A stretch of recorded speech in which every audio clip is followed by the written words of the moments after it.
Nah, 20 tahun lalu, semua buku yang ada ini ada secara manual. Bayangin Bapak Ibu, ada berapa buku itu? Satu kotak, satu buku. Nah, pada saat itu memang hanya usaha simpan pinjam. Proyeknya proyek untuk membangun bank desa, kerjasama Bina Bangda, Kemendagri dengan Bank Dunia. Kami kebetulan konsultan di sana. Nah, semua dimulai dari pencatatan buku kas harian, nanti bentuknya kita buka, dan buku bank memorial. Ini sebenarnya terpisah, tapi saya satukan. Saya masih belum mendapatkan alasan mengapa harus dipisah. Itu ya. Artinya maksudnya masih bisa disatukan gitu.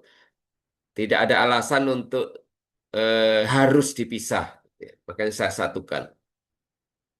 Nah, dari buku kas harian dan buku bank memorial yang ada dalam satu sheet, eh, itu kemudian masuk di daftar uang masuk, DUMDU, ke jurnal, jurnal uang masuk keluar, jurnal memorial, ke mutasi neraca. Disinilah transaksi berbasis akun digabungkan dengan tahun-tahun sebelumnya. Dan kemudian dari mutasi neraca inilah dikeluarkan laba rugi, pembagian SHU, perubahan modal, neraca, NRL, neraca rugi laba maksudnya, arus kas tersendiri, dan grafiknya. Nah, eh, sebelum masuk di kas harian ada banyak buku bantu. Misalnya kalau kita beli inventaris, kita catat di buku inventaris, kita punya warung atau toko, isinya dicatat di persediaan, kita simpan pinjam, dicatat di akun piutang, dan seterusnya. Nah, namun ketika baru masuk membuka filenya, kita harus mengisi data-data ini, tiga ini, sebelum masuk ke kasarian.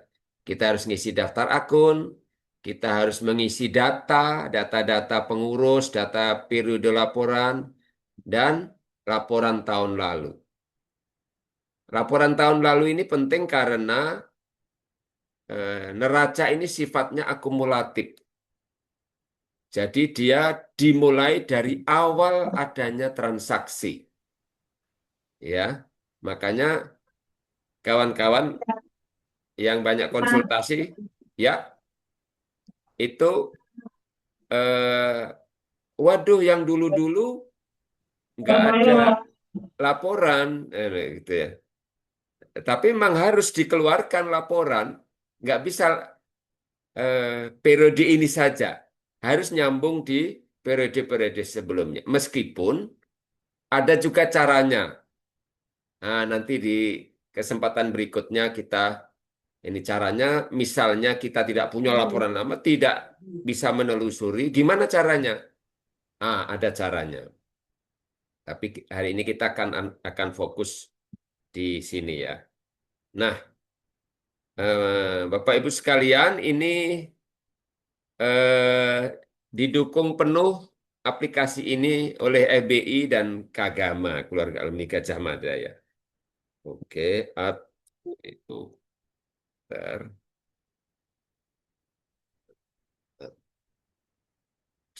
Sorry, sorry, sorry.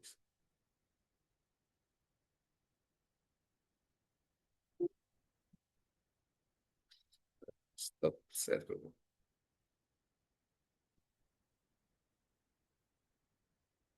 Dari sini ada pertanyaan? Oke. Eh,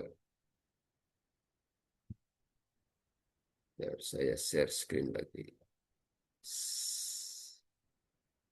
Share screen. Oke. Nah,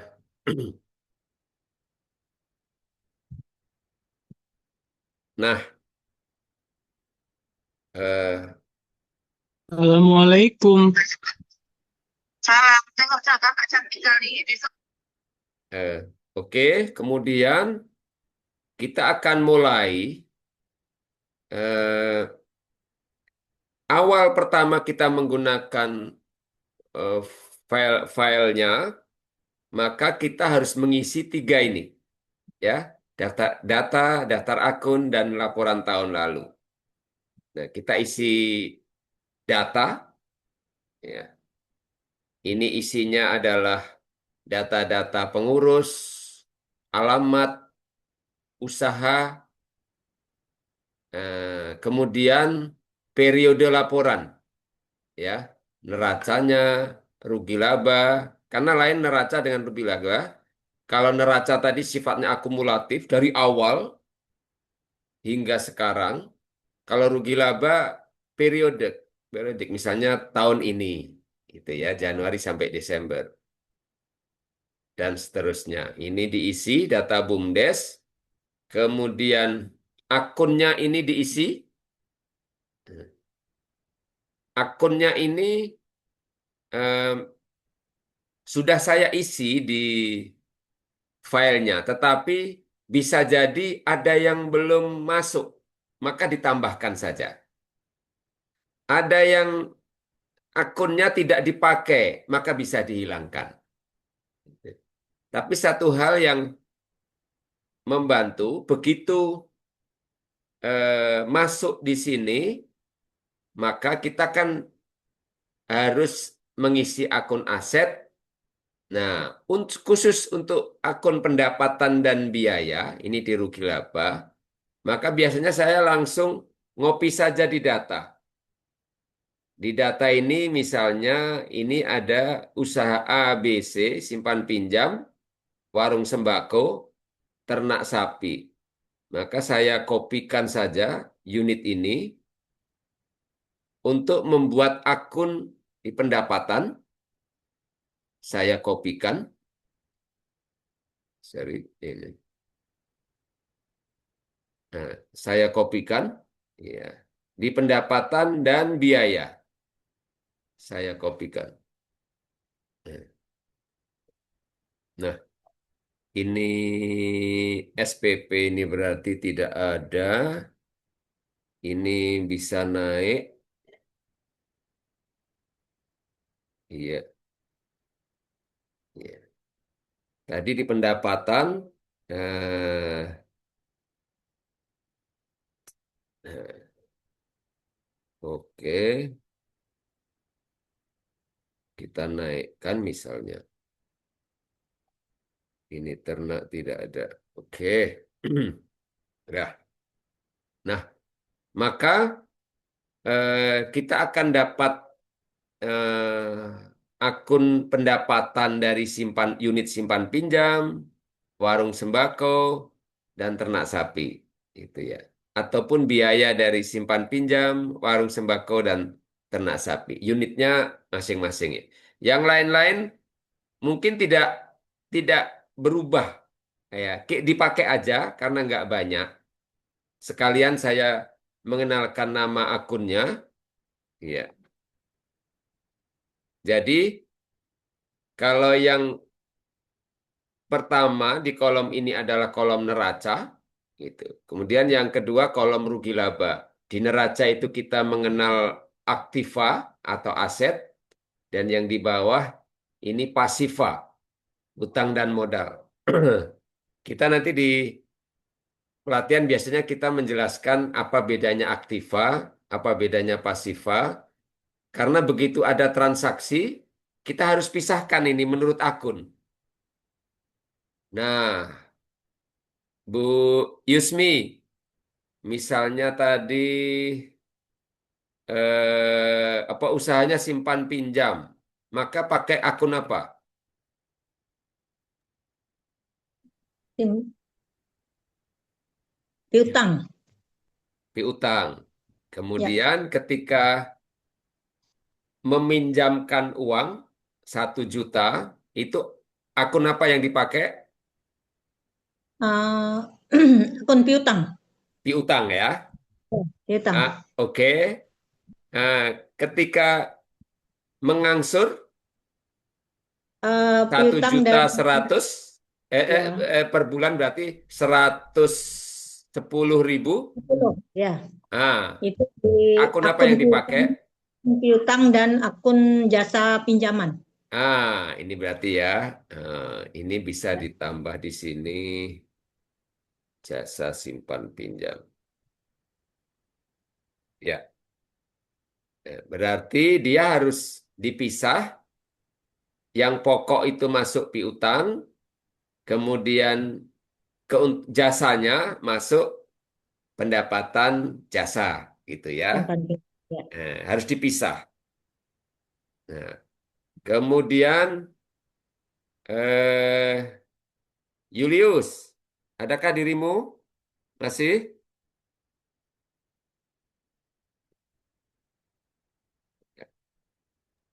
Siap, siap. Ada, Mas, Bang. Apa usahanya kemarin yang dikonsultasikan? Lupa saya. Penggemukan sapi dengan jual beli padi. Ah, sekarang penggemukan sapi. Ya, apa akun yang dipakai? Kita buka lagi. Persediaan. Nah, persediaan. Nah, persediaan itu Ya, persediaan. adalah ternaknya, gitu ya. Tadi apa usahanya? Iya. Usaha sapi kan, ternak sapi kan? Ya, Nah, berarti ketika kita beli sapi, maka pakai akun persediaan, ya kan? persediaan. Nah, bisa dalam kurung ternak gitu ya. Nah, tapi kalau kita menjual sapinya, maka pakai akun apa? Pendapatan.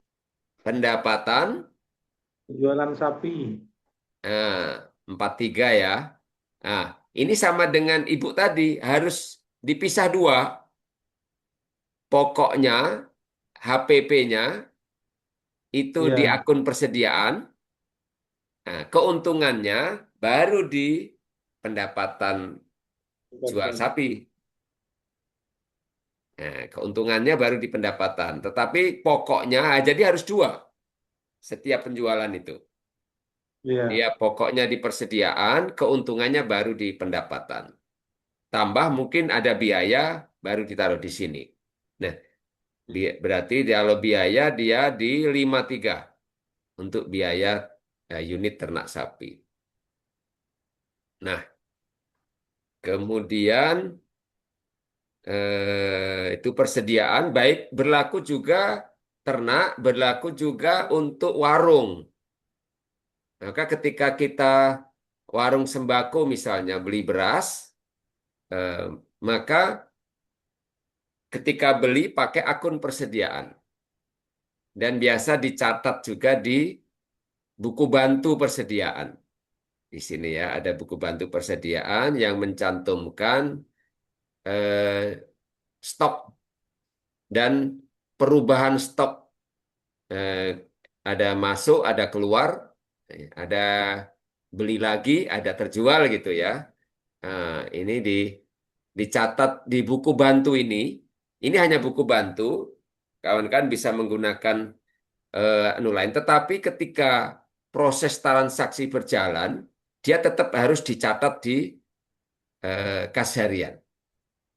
Ya, Maaf, Mas, prosesnya. Ya, boleh saya ya, selang. ya, Bu, boleh. Enaknya begitu langsung. Kan tadi ada dua unit usaha. Satu ada peternakan dan mungkin ada sembako.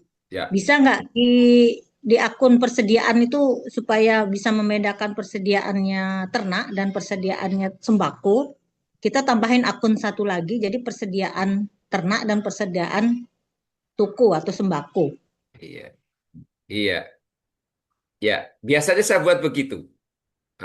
Jadi saya buat persediaan itu ada dua. Ya. Ya, persediaan ini warung, ya, baru di sini persediaan ternak.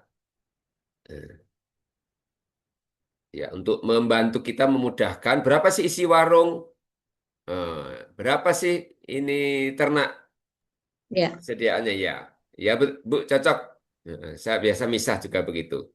Tetapi kemudian karena di pendapatan dan biaya kita juga pisah ya menurut unitnya. Di pendapatan sembako sendiri, di ternak sapi juga sendiri. Begitu juga biayanya. Ya Bu, cocok. Hmm. Berarti nggak perlu menggunakan dua aplikasi ya Ketua ya, kalau ada dua Maksudnya, usaha. Kalau ada dua usaha nggak perlu kita harus menggunakan dua dua LK gitu jadinya. iya, iya, kita cukup satu saja.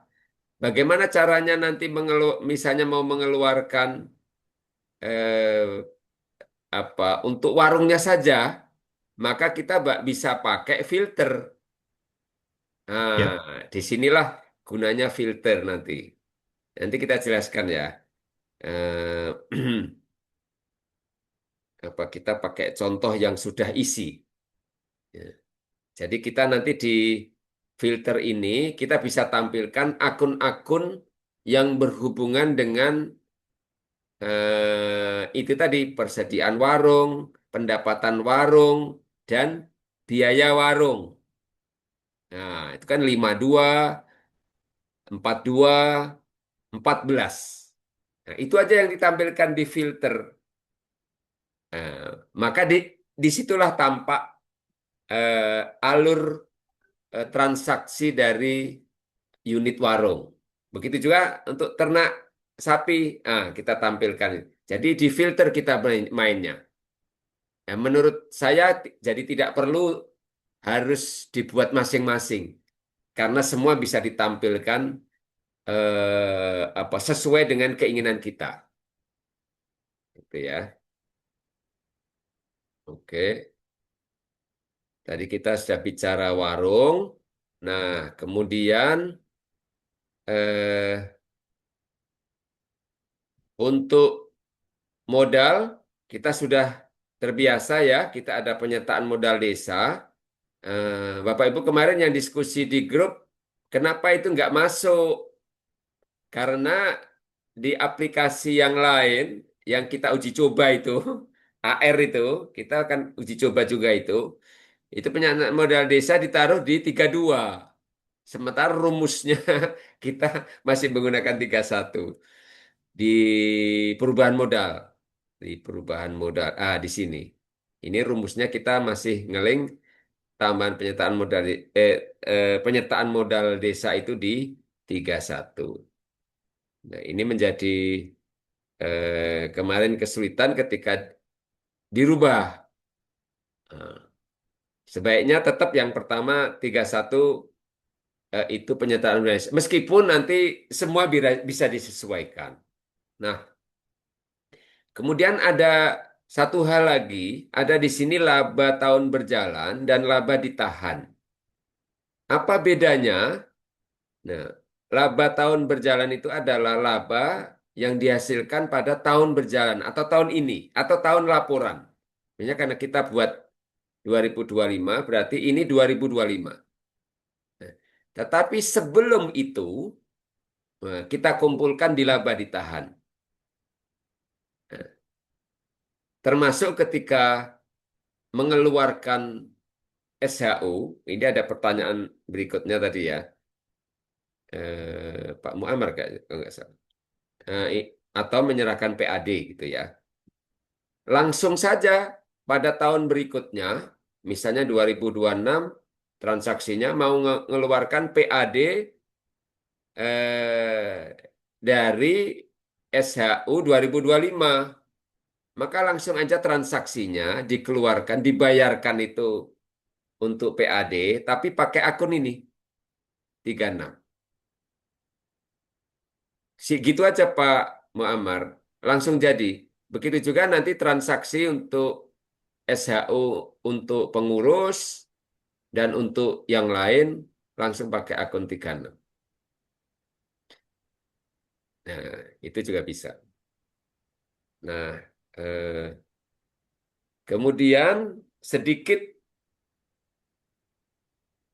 dari sini ada pertanyaan dulu sebelum saya masuk ke filter. Jadi saya tadi membahas bagaimana caranya masuk, bagaimana caranya migrasi. Migrasi belum belum saya ini kan. Eh, iya, ada satu hal lagi. Nanti saya tambahkan. Tapi dari sini, dari memasukkan data dan akun, ada pertanyaan barangkali dari kawan-kawan? Ini Mas Rimba, yang ingin saya tanyakan. Maaf ini saya. Iya, nggak apa, Bu. Ada, ada nomor-nomor akun yang disamarkan. Kalau kita menambah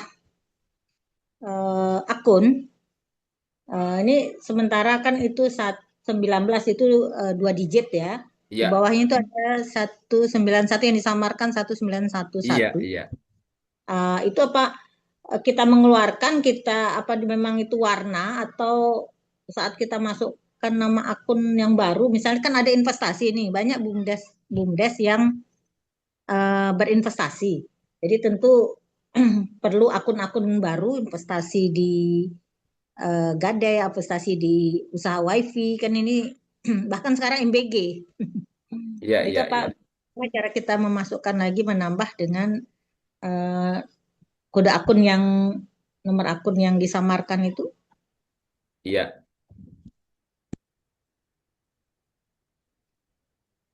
Itu aja, Ibu.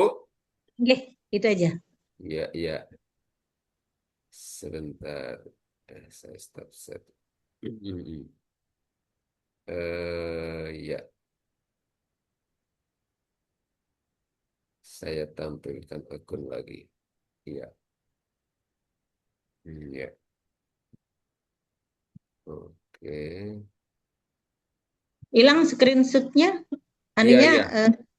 Iya, ini mau screen itulah ya. agak gaptek nih memang.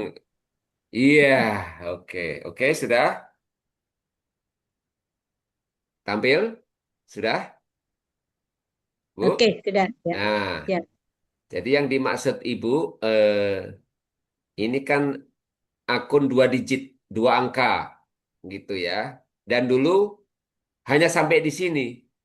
Tapi karena orang modal kayak Ibu ini, unitnya bertambah terus, bisnisnya bertambah, berkembang, butuh Ya, akunnya lebih dari 9 di aset. Makanya harus kita buat 3 digit, sehingga pokoknya jangan sampai ke angka 2. Nah, makanya buat 3 digit. dua ya. Ya, ini kita samarkan itu sebenarnya kan biar kalau yang masih pakai 2 digit itu tidak terganggu, Bu, dengan angka-angka ini. Nah, Oke. kalau Ibu apa mau pakai, dijelaskan aja ini kayak yang masih samar ini tinggal diganti yang jelas. Nah, gitu.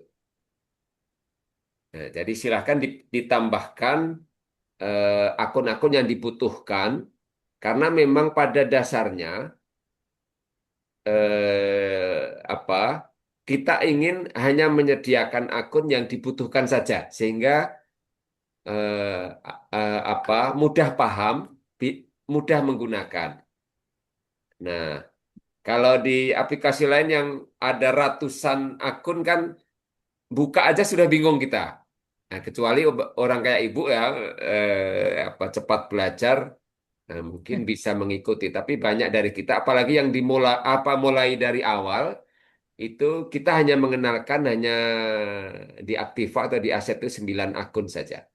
Ini pun Oke. bisa diganti-ganti, disesuaikan Ya. dengan kebutuhan. Nah, tapi kalau udah bertambah, Director, director.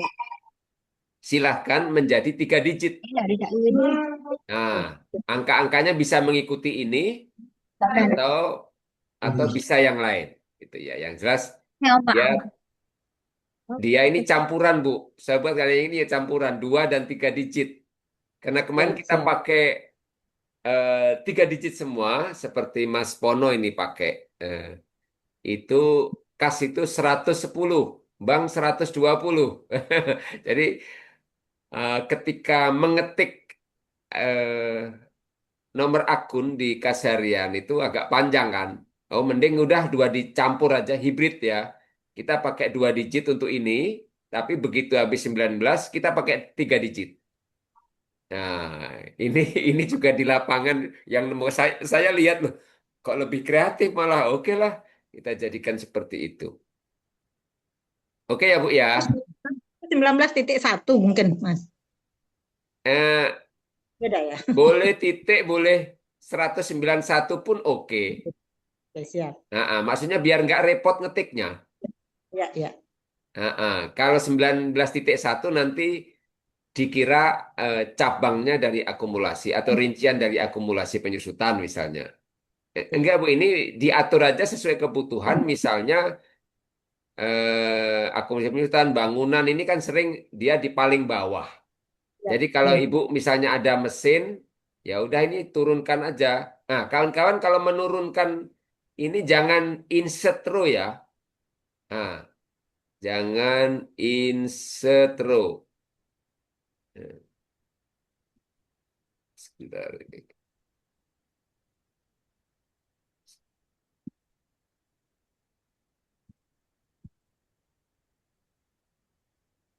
Iya, biasanya kan kita insert row di sini kan. Ah, begitu kan? Ya. Nah, ini jangan dilakukan. Baik di sini maupun di kasarian dan di tempat lain, jangan melakukan insert row karena eh, setiap baris ini berhubungan dengan baris yang Rumus. sama di Ya, sheet lain dan ya. terhubung terus begitu.